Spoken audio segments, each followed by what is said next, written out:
Hello. Little technical issue there. This is, as you see, the Smile Revolution with me, Princess Wow. The name was given to me many years ago. I did not come up with that name. I got the name Wow first, just so you all know. Some people are like, oh, she calls herself Miss Wow. Well, I was always dressing in, I am a hat designer and an entertainer, singer. I do a one woman show. Well, actually, sometimes one woman, sometimes with my husband, Roland Musso, musical hat show, hat happening show. I'm doing one coming up with him. But for years, I did it solo. In the meantime, I was always dressing in outrageous clothes and saying wow all the time. And so I got the name Wow years ago. And then I had a different stage name, the Mad Hattress. And so then, but I didn't really want to use that long term. I was like, the Mad Hattress, like, okay, I liked it, but I didn't want to use it like, for the rest of my life. So I was like, I need another stage name. So I got the name Wow. I called myself Miss Wow.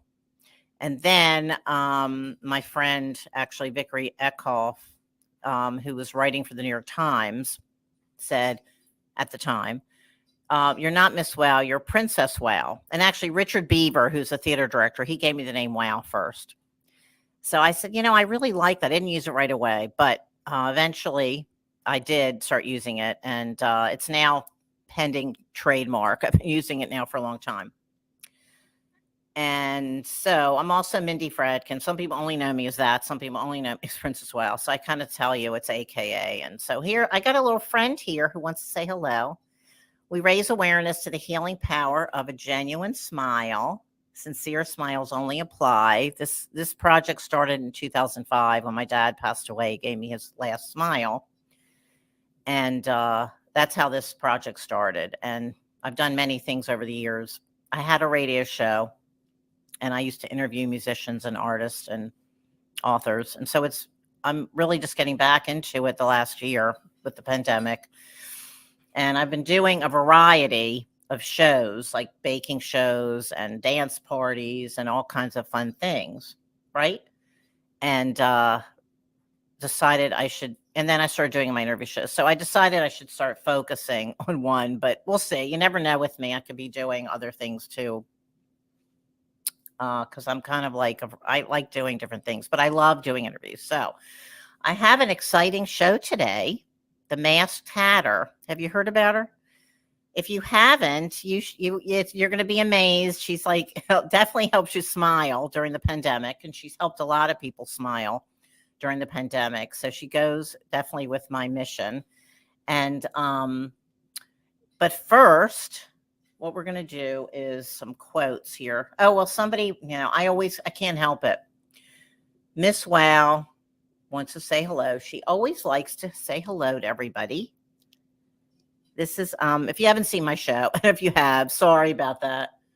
This is from a photo of me. I have a lot of wigs, and this is my real hair, if you don't know me.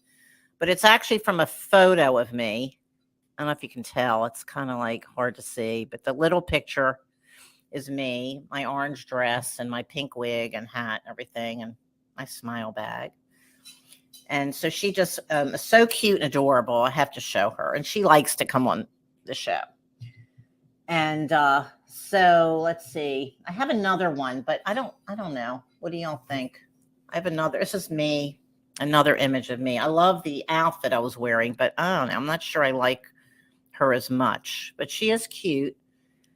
And she's wearing had pink hair. I had pink hair with like some blonde or gray, whatever. But anyway, she was cute, but I like my other Miss Wow better. And let's see, I've got some quotes here. Okay, I may need my glasses. We'll see. This is my 147th show since March 2020 online.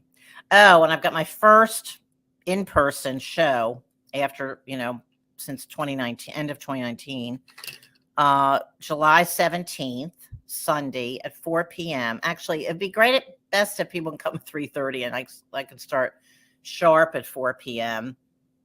Because I'm actually going out of the country the next day. So if I'm going to have to announce that if somebody can, at least people can come early, and then so we can start at 4. At the Holland Tunnel Gallery in Newburgh, New York, in the Great Hudson Valley. I'm going to show you the poster really quick. It's Roland Musa, my husband, and I. He played, was close with Pete Seeger and Richie Havens and Dylan. He played with a lot of people over the years, and he's an amazing musician. So we collaborate. He doesn't live here anymore, so he's going to be in town. So I figured let's just do a musical hat happening together. And so I'll show you the poster really quick.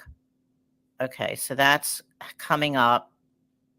I'm really excited because doing an online show for 2 years is great. I'm still going to do it, but it's nice to do something live. So I'm really excited. And let's see. I have a little video. Maybe I'll show it at the end. I have a little 1-minute video to give people an idea if they can come. Okay, so this is from Albert Schweitzer's book. So I had a blog for years, the Smile Revolution blog, which I don't have now, but this is from that. This is from Albert Schweitzer's book, The Spiritual Life, written in 1947. From a feeling of embarrassment, we hesitate to approach a stranger. The fear of being repulsed is the cause of a great deal of coldness in the world. When we seem indifferent, we are often merely timid.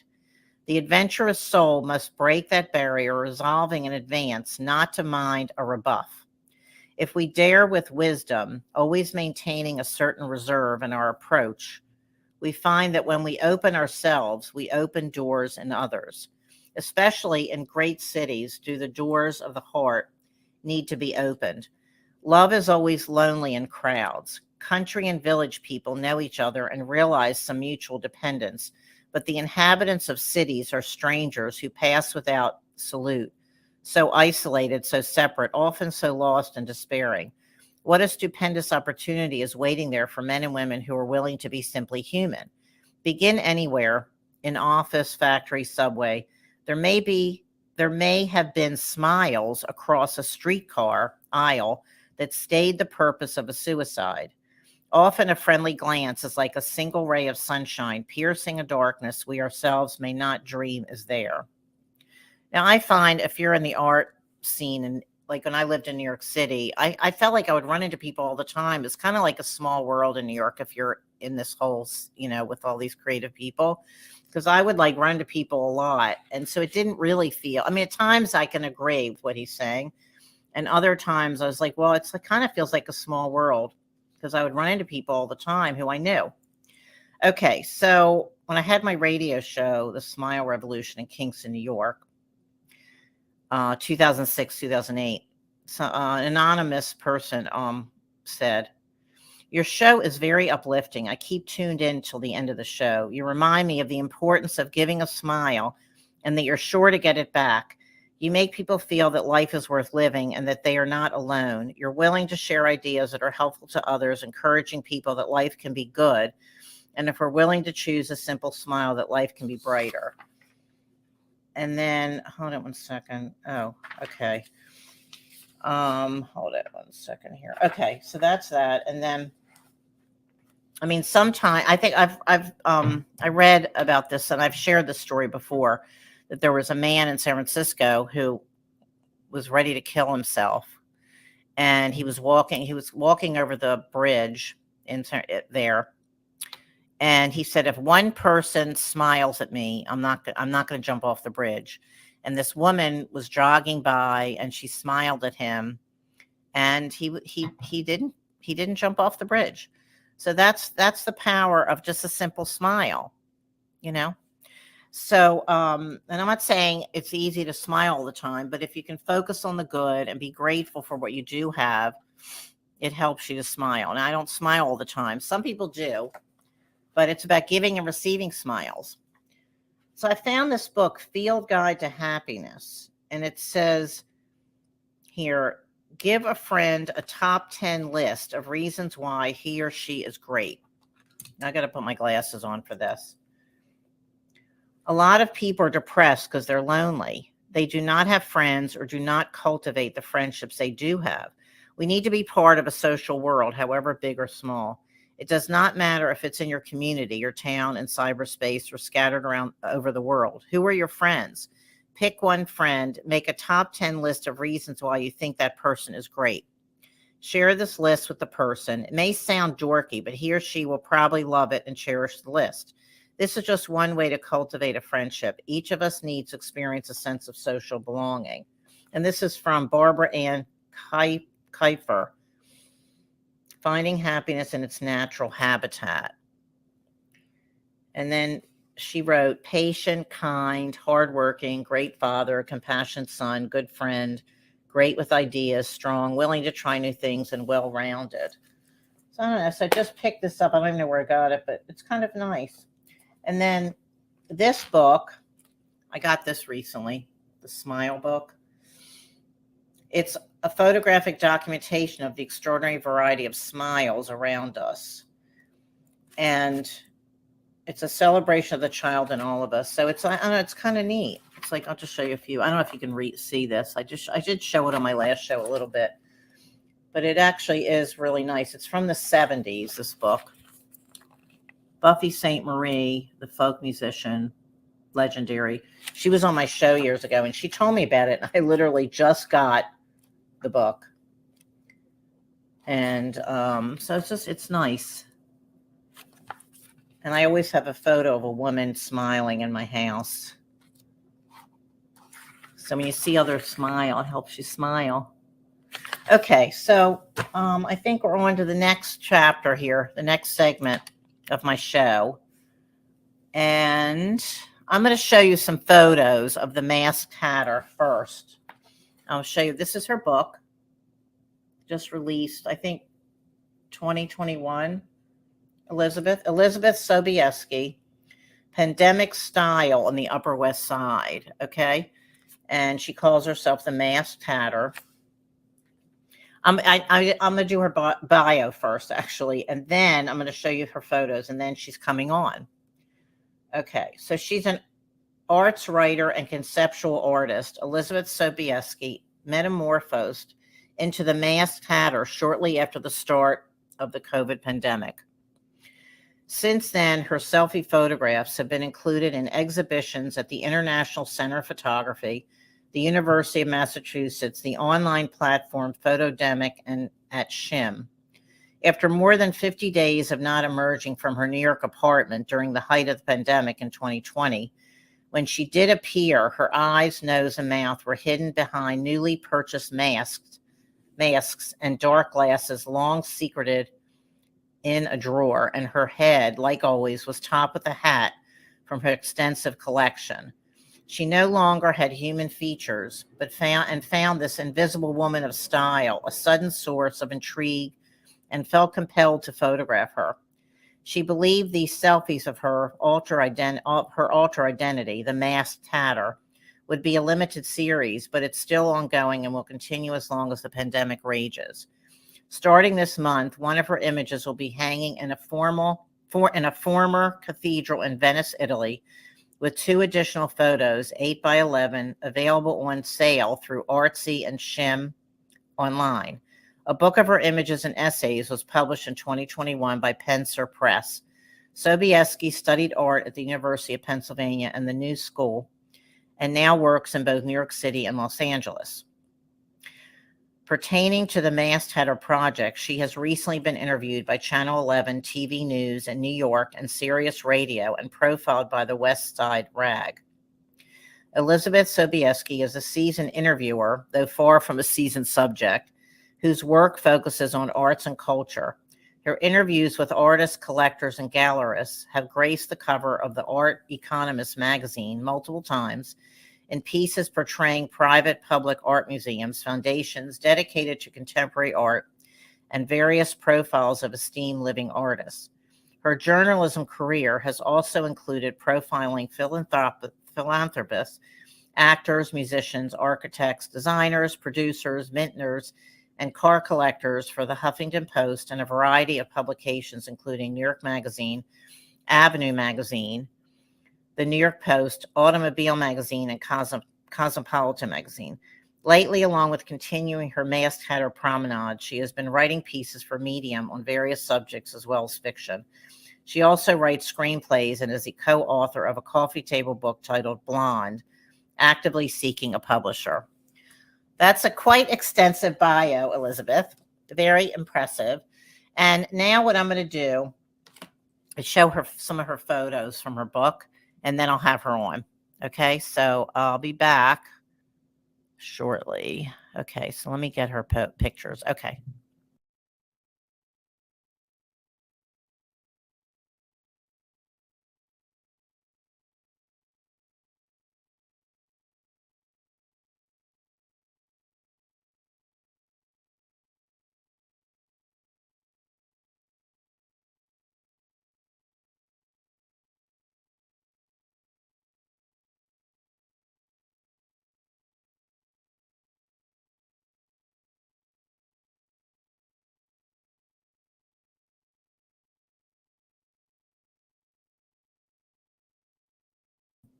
Aren't they great?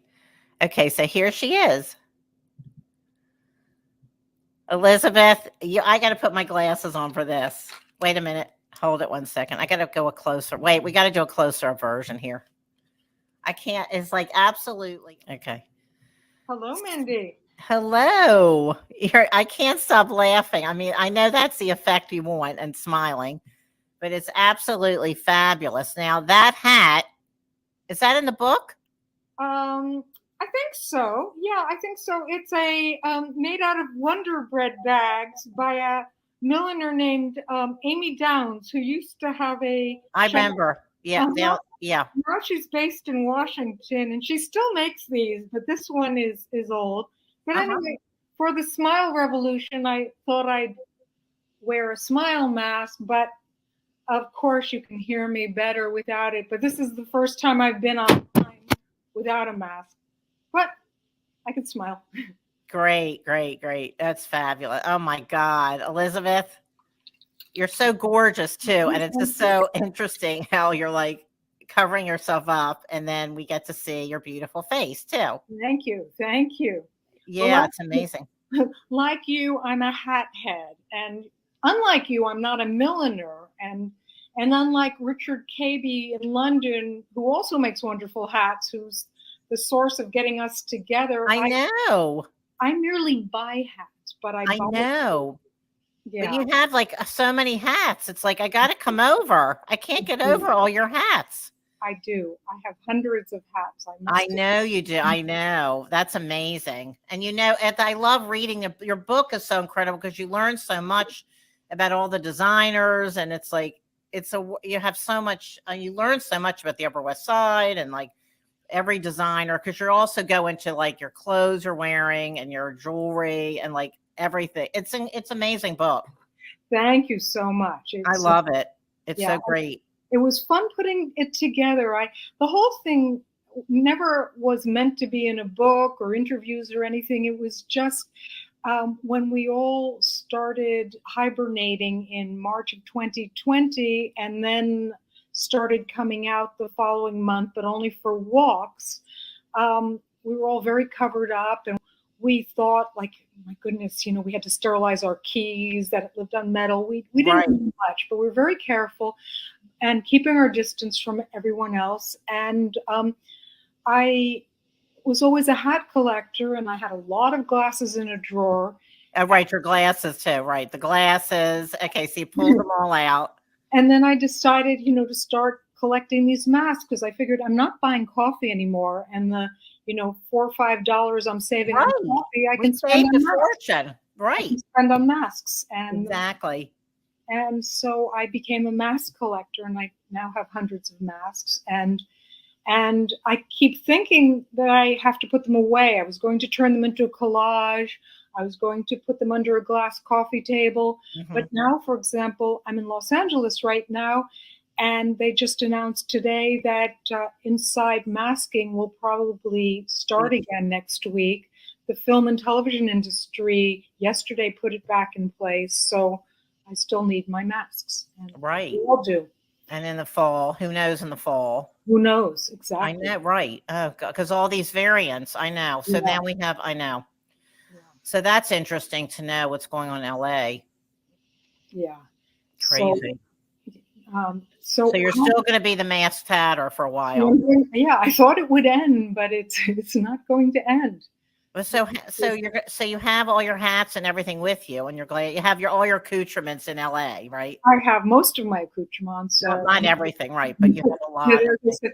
let's say I have maybe 50 hats here, and I maybe have 150 in New York. So You sound like me, but I make them though, so it's different. I mean, some are really, vintage, but they're mostly mine. which I love the one you have on. Oh, thank you. Well, this is a vintage pin. It's actually very simple, but thank you. Yeah, Yeah, sculpted, you know. I love vintage hats. My favorite milliner is Jack McConnell. Yeah, I know who that. Yeah, of course. Yeah, he. It's very interesting because he was so big in the 1940s, 50s, 60s, through the 70s, I guess. Right. And he did Joan Crawford's hats and Lana Turner's hats and the notorious gossip monger. What was her face? Hedda Hopper. Hedda Hopper's I read hat. her biography, her autobiography. And he and when he died, which he lived a pretty long life, he was living back in the South where he was from. Right. And apparently the obituary just said, oh, he was a member of the Presbyterian Church and he'd served in the army. They didn't mention that he was one of the greatest milliners of the 20th century. Wow. They were probably embarrassed. They didn't think a man from Tennessee should be making ladies' hats. Oh wow! That's a shame. Yeah. This is a Jack McConnell. This is I love that great Easter bonnet. Yeah, this one belonged to a woman I knew out here named Lupita Tovar, who was the sweetheart of Mexico. She was a Mexican movie star, and I'm friendly with her family and knew her quite well. And she died a few years ago at the age of 107. I got to change my hat too. You're doing it. Wow. I have to do it too, of course. Wow. How cool is that? A chic pirate hat. Yeah, with I hand painted. I hand paint on clothes and hats too. Wow. See? Oh, that's wonderful. I thank you. Okay. But with McConnell, if anyone finds it online, he made a lot of hats. Etsy and eBay will have some, and a lot of vintage shops will have some. Right. And the good ones, someone bought out his name. The good ones have little tiny red feathers stuck in the label. I saw that you read that. You wrote that. That's really, I didn't know that.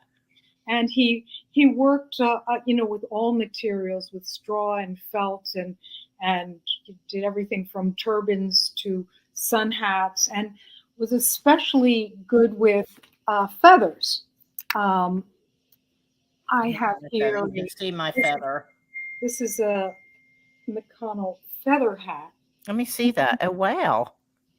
That's interesting. Oh yeah, I've done feather hats too.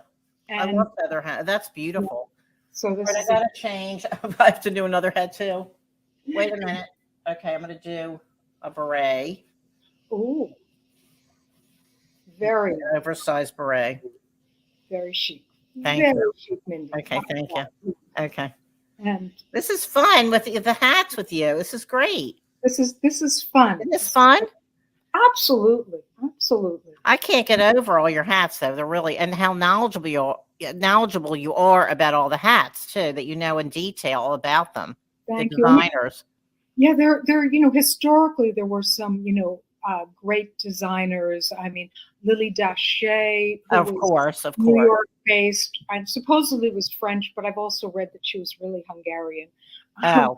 Was sold at Lord and Taylor, and as well as having her own shop in it. Yes, he was very famous, Lily Daché. Lily Daché, and I have a beautiful black velvet Lily Daché hat not with me. Holston, of course, was a milliner. I know, yes. He became more famous for his clothing, but originally he had done Jackie Kennedy's hats. Right, her pillbox hat, right. I know, yep. I have, this is a Holston, and I had... That's so cool. Now, how do you get all these vintage hats? Mostly online. Really? Or in vintage shops. I don't spend a lot on them. Wow. Yeah, that's beautiful. It's a beautiful hat, and I was very lucky to get it before the Halston miniseries aired, Because because now they're more expensive. yeah, I saw the same one for maybe 10 times what I paid for this. Really? Or Mhm. this I hand Oh, painted. that's beautiful, and we're matching now. Okay.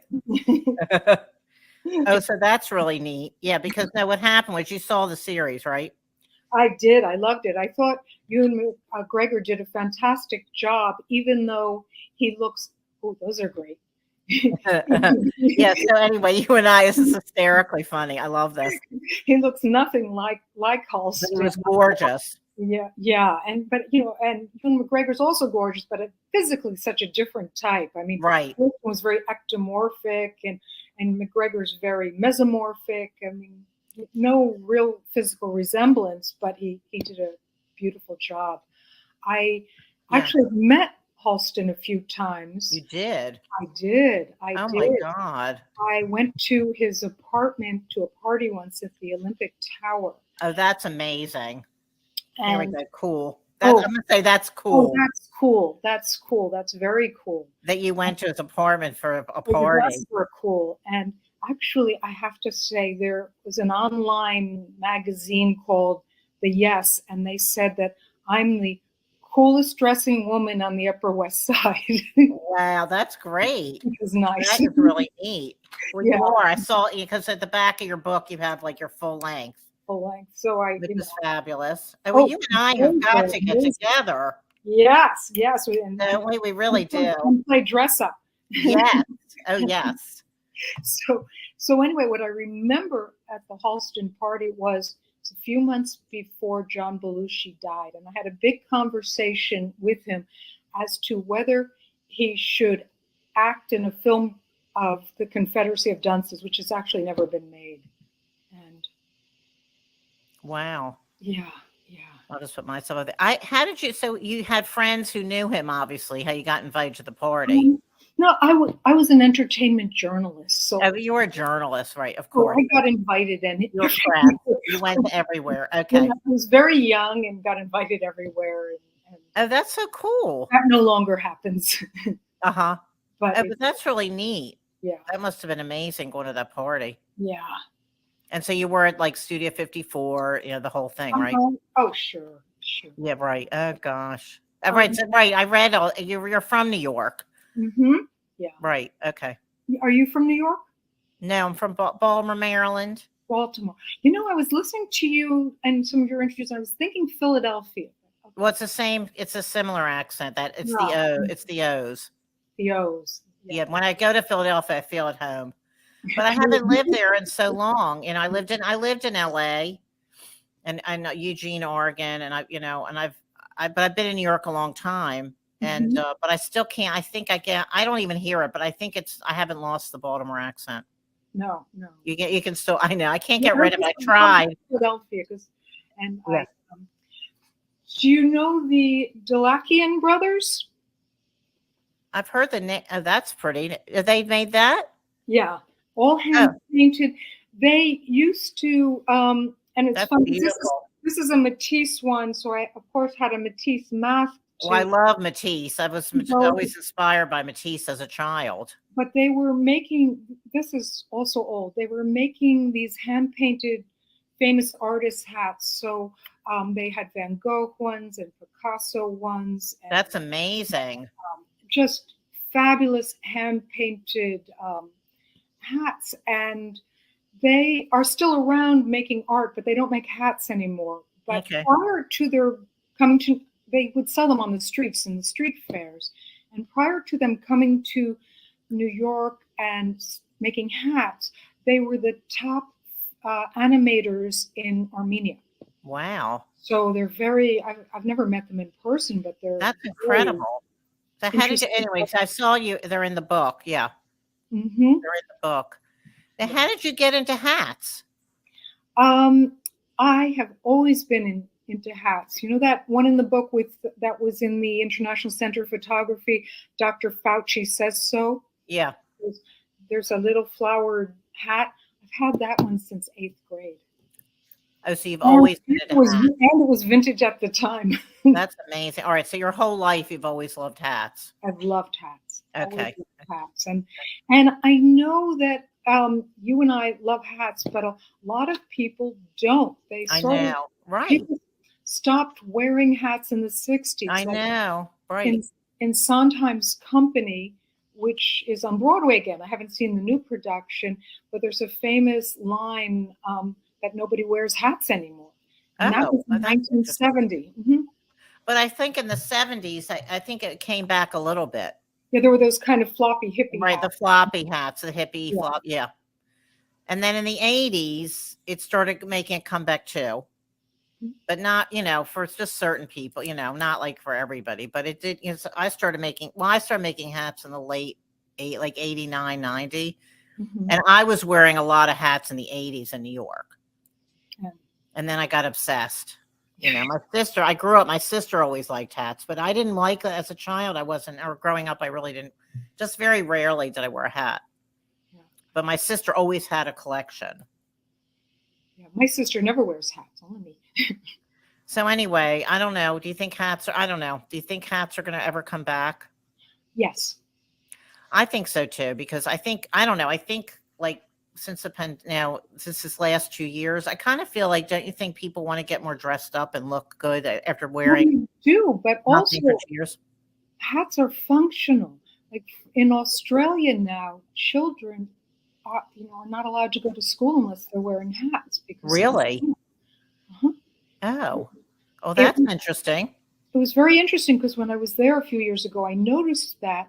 But then I went to the Melbourne Cup, which is the big horse race, and all the women there were wearing fascinators, which Right, don't offer any sun protection. I'm like, right, the kids are, going to avoid getting skin cancer, but the women are, instead of wearing brims, they're in fascinators, which I think are fine for night or maybe right. Exactly. Just for to go to a dinner like party, just go out at night. a Yeah, turban or a fascinator, but for day you they want to. wear them for day wear. Yes, they wear. Well, you see the women in London or in England at Ascot and whatever, their weddings during the day, they're all in fascinators, and I'm like, okay, that looks nice, but what good does it do? And Right. but You're not getting sun protection. Right. yeah, I, Oh, we're I doing another hat. Okay. yeah, I Okay. do like a great I might have turban. to do another hat. Yes. Okay. Okay. It's a good thing I have more hats around that go with my outfit. Well, Okay, I here we think, go. for the evening, I mean, you can really dress up nice. Thank you. You can really dress up with, a fascinator or a turban I love that. and, Now, who did that?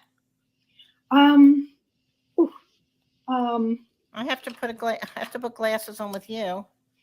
I've never had a show like this. I'm like we're doing George, the hat. George Zaman and George who? Zaman. Okay. I'm not sure I know who that is. From the Yeah, eight, is he from? probably from the 80s. I might have known him actually. And Yeah, that's a cool hat. and then you can have a dressy mask too. That's great. I love that. So Yeah, that's great. Yeah, that's pearl, pearl and crystal and whatever encrusted. that's a really neat hat. It is a really neat What hat. kind of fabric is that? It is, I guess it's like a silk, and It's hard it's to tell on there. Okay. yeah, It's really it's beautiful. silk, and it's beautiful with a lot of crystal and pearl embellishments. Okay. But the fabric, yeah, it's a silk, Okay. and it's beautifully made. You can see the Yeah, embellishment. it's really pretty. And it's straw. It's all built on straw. Okay. So every day, Elizabeth, so were you wearing your masked hat or the whole look now in LA? Or are you just doing the Yeah, hat? But yeah, you no, are wearing the I mask. do. I do. I mean, if I used to, of course, not go to eat, but now I eat outside. So of course, to eat, I take the mask off. But you have But your glasses and the hat. yeah, and if I go into the supermarket or a store or something, I am masked. Okay. So you're doing it. So do people stop you all the time? Um, sometimes, I mean, Sometimes you get stopped. Like people are yeah, like, I think it's amazing. Well, or the weirdest thing that happened, and I could never figure this out. Once I was in Riverside Park, and this man called. I was wearing some kind of crazy mask, and this man called me the Rat Lady. The rat lady? Yeah, he said, "Ooh, the Rat Lady." I maybe he was just crazy. Yeah, he might have been crazy. Yeah, he didn't get it. So That's okay. Yeah. But I'm sure you made a lot of people smile, or you still making a lot of people smile. I think so, and it's brought me so much as I have one of the photos going up in a reconverted cathedral in Venice next week. Right. Yeah, that's great. I And know, that's really cool. yeah, and I had there were 6 or 7 in a show through the University of Massachusetts, Right. curated by Sally Curcio there. Uh-huh. And so it's brought me things that I did not anticipate at all. Right. I know you've brought a lot of good joy. You brought a lot of joy and continue to people, and it's come back to you. And it has. Yeah. And it's been kind of funny too. Once I was walking in front of Barnes and Noble, and this woman came up to me, and she's like, "You're that woman. You're that woman. I've seen your book." Right. Yeah. Uh-huh. I'm like, yeah, I guess so. Yeah. Oh, that's great. So the book came out last year. The book came out last year, and it's available online at Penser Press, PENSER. I have it there in front. You see, I have it there. Yeah. You Thank click on the art tab. Yeah, I have it there right there. And you're on the Masked Hatter under Instagram. And it's also for sale at the New York Historical Society's gift shop.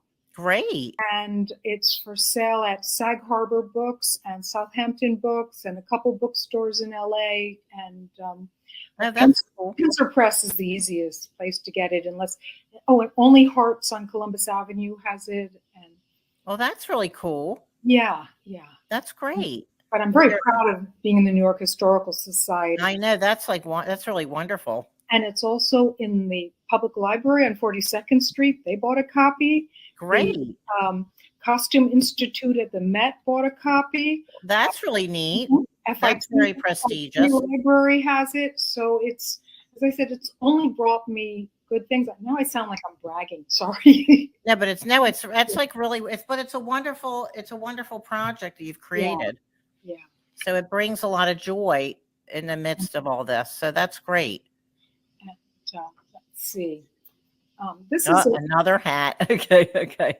This is a more simple one. This is a it's a pretty color. This is a Phillip Tracy, who is actually known for fancier hats. I know. I adore him. His work is amazing. I know. It's amazing. So that's really pretty. Yeah. He's my favorite British designer. My favorite French designer is Marie Merci. She's fantastic too. Now, did you get that online? This is the Phillip Tracy? I might have gotten this some years ago in a store. I think I got it. In a store? You think I got it at a store? Okay. It's that color. I think I got this new. Okay, but that's like really different for him. Well, yeah, and I've got not with me. I've got one that he did that's a Warhol hat. That's very cool. Phillip Tracy? Yeah. Oh, wow. Oh, that's really neat. Yeah, he had some license from the Warhol Foundation in Pittsburgh to do that. Oh, that's neat. And then my favorite hat to wear to the beach is actually Phillip Tracy. It's this big floppy hat covered with seashells. Wow, that is really cool. And yeah, that's fabulous. Oh, that is really neat. Yeah, that's beautiful. I do hats I have hats like I love the big brim like that. Yeah, that's really cool. Very, very protective. Put some sunglasses on. I got your the whole outfit, of course. Amazing. Elizabeth, I'm so inspired. I swear. It's incredible. It's amazing. Oh, I have another one. I've got to put another hat on. You do? Oh, a motorcycle hat. Cool. Well, this hat I didn't actually make, but I painted it. You painted. Smile. Yeah, I've got to I should be, I kind of cheated here on this one, but but I love to paint. So I'm like back into painting, actually, jeans and clothes and stuff. So Oh yeah, I saw pictures of you in Facebook with these wonderful pants that you had painted. thank you. Well, I just got back into it recently because I used to paint on clothes and sell them. And now I don't know. I just got back into it recently and it's feeling really, I just really need to paint right now too. Yeah. But masks are great. And what's also, for anyone watching, it used to be that the KN95, whatever masks, were very plain looking. And finally, they're making very, very cute ones. I know. I got some cute ones on Amazon, like that look like tie dye. I actually have some cute ones. It's like this is a cute one. Yeah, I know. They started making cute ones, right? This is a cute one, right? And you know, for your protection, supposedly they're better than the cloth ones, but cloth ones actually are cheaper. Right. But okay, let's see. Who made that? This is actually from Coach. Coach. Oh, okay. Mm-hmm. Stunning, very pretty. And your glass collection, that's a whole nother thing. Oh my God. Kind of just, I would call this, in going back to Stephen Sondheim, a lady who lunch hat. Right. Yes, that's what that is. I mean, most women, well, I don't know, not that many people would wear these at this day and age, but. No. I actually have a friend in Miami, Norma Jean Abraham, who sends me her lady who lunches. She said, I'm not going to any more of these women's luncheons and I don't wear hats. So she's been sending me some wonderful hats. And oh, good. I have some good friends. Send me things over the years. They send me hats too. I have some good friend suppliers. Sometimes I'll wear, a beautiful scarf, and my friend Phil Berger in Chicago finds them in vintage places. And me too. I get sent scarves. I have like so many scarves. I have some fantastic scarves, and then there's a woman I've never met in Australia who's a mask maker, and she sends me these fabulous masks that she makes. She goes by the name of Judy Tap Shoes, and this is a Judy Tap Shoe mask. And what it is these were the tickets to the metro system there. Wow. Yeah. Oh, that's cool. So you have hundreds of masks. It's amazing. I'll tell you, it's so great. So, so you're living in LA and New York. Mm-hmm. Yeah. And how long do you spend in LA usually? I'm usually more in New York, but I very much enjoy being in LA. So you have an apartment or a house in LA? I have one that I go to. Yeah. Okay. You have a place where you stay, obviously. Yeah.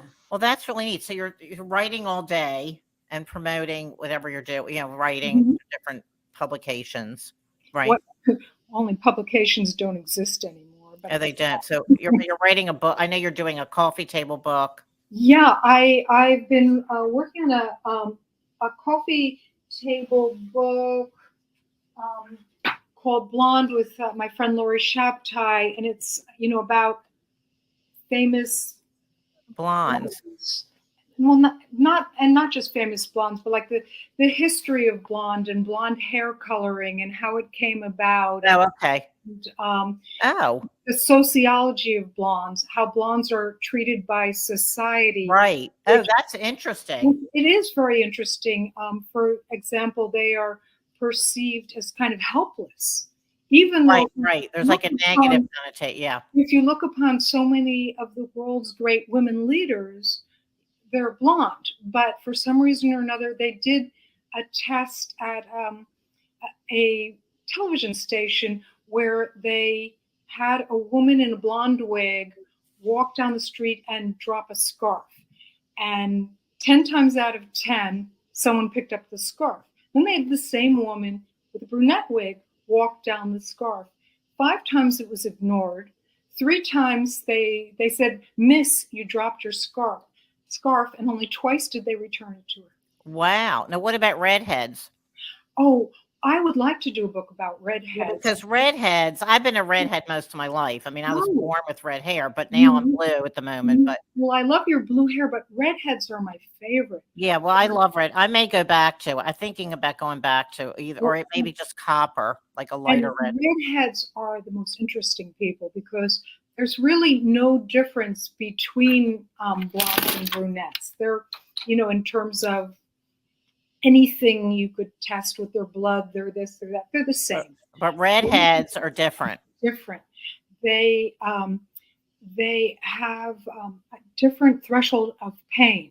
Like if they go to the dentist, they need more Novocaine. Oh, really? Uh-huh.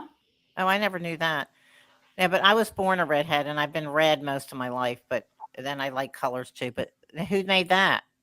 I don't know. You don't know. It's not a label. That's like an inexpensive. I know. I see Yeah, that. It's like an inexpensive hat, but it's great. I'm really into. I love top tall crowns now. Yeah, it's kind of fun. And Yeah. Yeah. So anyway, it's great, very rock and roll. I love it. It's great. So I want to wrap this up. Is there anything else that you want to tell my audience? Well, I write for a lot for Medium on different topics, and I write essays for some books. I recently had an essay come out in a book called Magic in a Square by Bruce Helander, which is all about men's pocket squares. So I had an essay about men's pocket squares because I do. Oh, wow. Oh, that's interesting. Yeah, so that's good. Uh-huh. Let's see. That sounds neat too. And this one is a man's hat. Whoops. Yeah. Mm-hmm. And I like men's hats. I do too. I like women in men's hats. This one was designed by my son-in-law, who used to be a menswear designer. He stopped being it, but his name is Adam Kimmel, and this was his hat. Yeah, that's pretty. I like that. That looks good on you. Yeah. Thank you. Great. Oh, good. Well, it was so much fun, Mindy. I mean, I'm so glad we met. Thanks to Richard Cabey. Thanks to the wonderful Richard Cabey. Oh, Richard said, I told him I was interviewing. She was so excited. I need to go to London on the third Thursday of the month. I'm going in 2 weeks. I'm going to be at the third. I'm going to Color Walk. Oh, wow. Oh, yeah, I'm leaving in 2 weeks. Hearing about it. Yes. How great is that? It's exciting. I'm so excited. It's all because of my interviews. I interviewed Sue Christ. I watched the interview with Sue. And then I met Jan from Netflix, and then I interviewed him, and then it's like it all just unfolded because of my interviews. I know. Yeah, no, Richard is sensational. We found each other on Instagram, and oh, you met him on Instagram? Oh. Oh, great. No, he's the one who told me, in January when I interviewed him and some other Color Walk on Sophie and Jama, he said, he said, you got to interview the math patter. So he was like just a like-minded, Well, I feel that way with all the Color Walk crowd. A fellow flamboyance. Yes. Yeah, I love them. So it's like it's just unfolding. I haven't been to London in so long. I'm not even going to say how long. Yeah, but so I'm so excited about going to Color Walk. Oh, so great. And I've already interviewed like 7 of them. So I'm already I'm friends with the ones I've interviewed, and I'll interview. And I know other people in London too. So I know a lot of people in London. Great. Well, this has been quite a day. It has. I'm so glad we finally did this. Me too. Thank you, Mindy. And then when you get to New York, when you come back, you've got to let me know. And we'll get together. And we're going to have a date, and we're going to go run around. We'll have a hat chat. We'll have a hat chat and some photos together. Okay. Great. Okay, great. Well, thanks so much for spending time with me. Oh, and then, I'll see you in a bit. See you in a bit. Okay, great. I'll take you off now. Okay. Wasn't that great? I just adore her, and she's so fascinating, and I just love all her get-ups with the man. All her book is amazing. I mean, you have to read the book too, not just the photos. I mean, you learn so much about all these designers. If you're into designer clothes and accessories and the New York Upper West Side, you learn a lot from her book. So I think what I'm going to do is, before I do my closing credits, I'm going to show you a 1 minute version, 1 minute and 37-second version of my hat happening that's coming up July 17th at 4:00. Okay, let me find it really quick. I'm going to show it to you all. And this is without the musical component. But I did it for years solo, and I still do. I'll still be doing it solo. Roland doesn't live in the area anymore, but when he's here, I'm going to combine our talents. Okay, so here it is.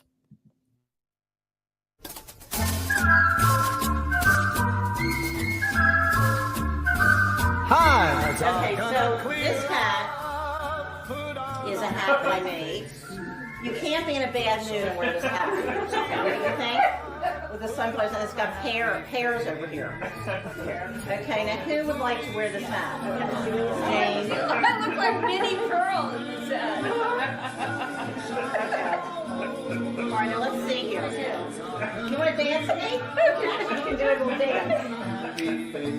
I'm feeling the happy hat. My father died a year and a half ago, and the last time I saw my dad conscious, which he rarely smiled, my father didn't express a lot of joy. The last time I saw him, he gave me a big grin, and it was very powerful for me.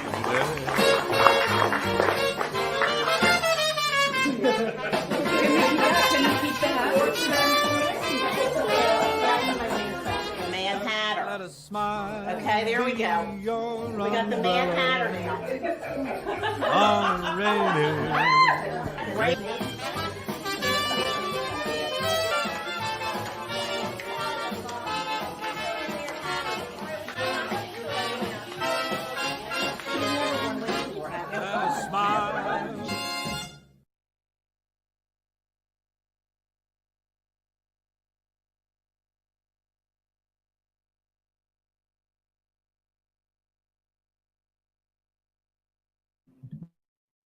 Okay, anyway, just a short little version just to show you a little bit about what I do with my hats. And when I started making hats, I would sell them at the end, and so they're available for purchase when I do my shows, and then I would sell to tub stores and do a lot of custom work over the years. So I'm going to close with my credits, and my next show will be in London. So I'll see you all soon. Much love. Keep smiling. Keep sweet. Join the Smile Revolution. There's always good going on, even in spite of all the challenges. Okay, so see you later. I hope you enjoyed the show, and much love to you all.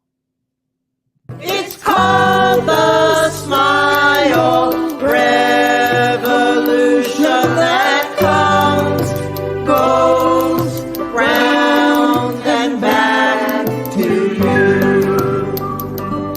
So smile, smile, smile, a simple smile will do. Smile, smile, smile, and come back to you.